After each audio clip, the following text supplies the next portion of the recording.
Night mirror নাটকটি দেখলাম।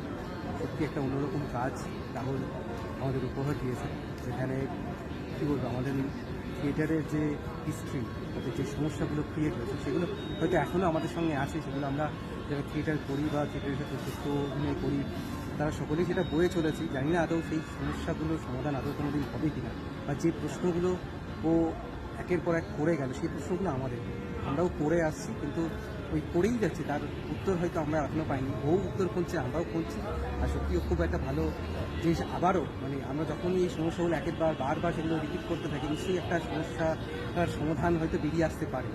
এগিয়ে আসবে কিনা জানি না। ওই আরেকবার ধাক্কা মারলো আর বেশ ভালো লাগে। অসংখ্য ধন্যবাদ।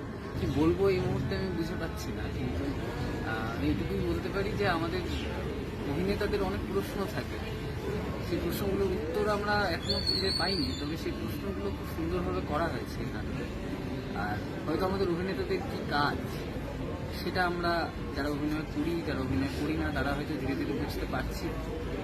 আর এই নাটকটা হয়তো একটা নতুন চিন্তনের উদ্ভব ঘটাচ্ছে, সেটা আশা করি আমাদের প্রত্যেকটি নাট্যকর্মীর ক্ষেত্রেই একটা অপূর্ব রসদ। আর আমি চাই না নাইট মিরর নাটকটা আপনারা সকলে আসুন দেখতে। এই নাটক আরও অনেক বেশি